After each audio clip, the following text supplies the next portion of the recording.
Bonjour chers frères et sœurs en Christ, que la grâce, la paix, la miséricorde de notre Seigneur Jésus-Christ vous soit abondamment multipliée. Shalom et bienvenue dans cette nouvelle vidéo de 7 minutes de pain quotidien du 2 juillet 2026.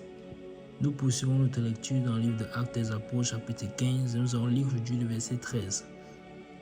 Nous sommes toujours dans le contexte où nous avons vu que les apôtres, tous réunis ensemble, l'apôtre Paul, l'apôtre Barnabas, l'apôtre Pierre, l'apôtre Jacques et tous les autres apôtres du Seigneur, les anciens qui se trouvaient à Jérusalem, se sont réunis pour discuter d'une question, à savoir, faut-il encore observer la loi de Moïse, étant déjà né de nouveau pour pouvoir hériter du royaume de Dieu, car c'est un enseignement qui était venu avec quelques hommes de la Judée qui sont venus d'abord à Antioche et ont enseigné ces choses aux bien-aimés qui s'y trouvaient. Les apôtres Paul et Barnabas ont apporté un refus catégorique, faisant comprendre que ce n'est pas ainsi l'évangile de Christ.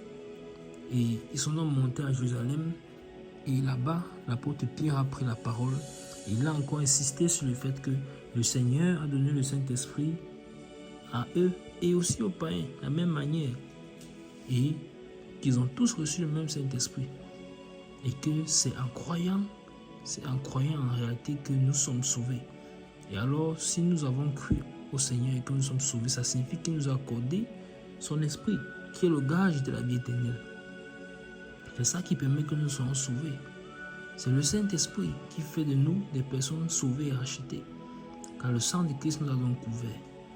Alors, si tu écoutes cette vidéo et que tu n'es pas encore converti, tu n'as pas encore donné ta vie au Seigneur Jésus-Christ, ne tarde plus. Il faut que tu sois également sauvé, mais pour cela, il faut que tu crois au Seigneur Jésus-Christ qui est le Fils de Dieu, le seul, l'unique et le véritable, venu sur la terre, qui est mort pour que l'homme soit réconcilié avec Dieu, afin que quiconque croit en lui ne périsse point, mais ait la vie éternelle. Crois en lui, répands-toi de ta vie passée. Et une fois que tu l'as fait de façon sincère, fais-toi baptiser, entre dans les eaux du baptême. Cela te permettra que tu puisses t'identifier à la mort du Seigneur et en ressortant des eaux également t'identifier à sa résurrection. Alors les apôtres ont pris la parole, l'apôtre Pierre en particulier. Quand il a fini son discours, nous avions vu au verset 12 que toute l'assemblée a gardé le silence. Car l'apôtre leur a posé une question essentielle. Pourquoi vous voulez mettre sur le joug, sur le cou des bien-aimés, un joug que ni nous ni nos pères n'ont pu porter, donc eux-mêmes n'ont pas pu observer la loi. Mais ils veulent que les païens observent la loi. Mais en fait, ils veulent que les païens soient leur gloire. Que ça leur donne une posture supérieure parce qu'eux sont descendants d'Abraham selon la chair. Or, la descendance d'Abraham, Israël, celle que Dieu cherche, n'est plus physique, mais elle est spirituelle. Alors, quand Pierre a fini, Paul a pris la parole, Barnabas a pris la parole, ils ont parlé. Ils ont encore montré comment le Seigneur s'est glorifié pendant tout le périple qu'ils ont eu dans les différentes contrées païennes où ils sont partis. Souvenez-vous que c'est dans Actes des Apôtres chapitre 13 que le Saint-Esprit a mis à part Barnabas et Paul pour l'œuvre à laquelle il les a appelés. Et c'est ainsi qu'il les a conduits dans différentes contrées, à Lycaonie, à Antioche de Pisidie, à Lystre, à Derbe, ainsi de suite. Et là-bas, le Seigneur s'est puissamment glorifié. Alors ils leur font comprendre que le Seigneur s'est glorifié aussi chez les païens, donc non seulement dans la maison de Corneille, mais à Jopé, maintenant ici, aussi chez les païens, ailleurs, dans d'autres villes, à Lycaonie, ainsi de suite. Alors, les hommes qui ont entendu tout ce discours, que vont-ils faire? Vont-ils finalement se raviser? Un autre apôtre va-t-il encore prendre la parole après l'apôtre Pierre, l'apôtre Paul, l'apôtre Barnabas? Lisons ce que le verset 13 nous déclare. Et il dit ceci: lorsqu'ils eurent cessé de parler, Jacques prit la parole et dit: hommes, frères, écoutez-moi. Amen. Alors je vais lire le verset. Lorsqu'ils eurent cessé de parler, Jacques prit la parole et dit: hommes, frères, écoutez-moi. Amen. Ah, j'aime ce verset. Vous avez senti le sourire sur mes lèvres, c'est parce que j'aime ce verset. Donc un autre apôtre va encore prendre la parole. Un autre apôtre a pris la parole. Souvenez-vous qu'une vérité, la parole déclare que la vérité est établie lorsqu'il y a 2 ou 3 témoins. Voici donc le 3e témoin, au moins le 3e témoin que nous avons. Car on peut déjà s'imaginer quelle sera la position de l'apôtre Jacques.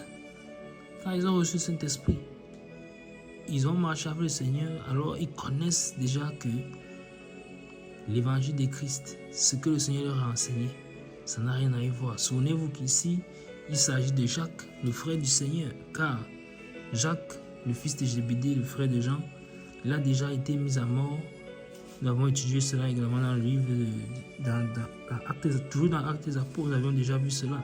Lorsque l'apôtre Pierre a été arrêté, avant lui, c'est d'abord l'apôtre Jacques qui a été arrêté et il a été mis à mort par Hérode. Et voyant que cela plaisait au peuple juif, il a fait arrêter encore Pierre dans le but également de le faire mourir.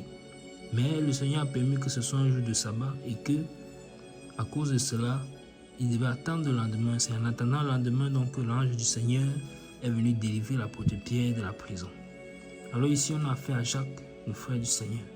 Alors il prend la parole et il dit, écoutez-moi, homme, frère, écoutez-moi. Donc il se met à leur niveau. C'est pas parce qu'il est le frère du Seigneur, c'est pas parce qu'il a marché avec lui, c'est pas parce qu'il est au milieu des apôtres, il est considéré comme un ancien qu'il va se regarder au-dessus et dire non, ce sont ses frères. Homme, frère, écoutez-moi. Donc, les apôtres Paul et Barnabas sont finis. Avant eux, l'apôtre Pierre et maintenant l'apôtre Jacques prend la parole. Qu'est-ce qu'il va leur dire? Pourquoi requiert-il leur attention? Qu'est-ce qu'il veut leur dire? Quel est le contenu de son message? Qu'est-ce qu'il veut leur adresser? Cela a l'air important. Quand il dit, homme frère, écoutez-moi, il prend la peine pour dire, écoutez-moi. Prenez un moment de silence, écoutez ce que je vais vous dire. Un peu comme quand le Seigneur nous interpelle. Écoutez-moi. Souvent le Seigneur nous parle ainsi, nous devons être avisés et attentifs quand le Seigneur nous parle.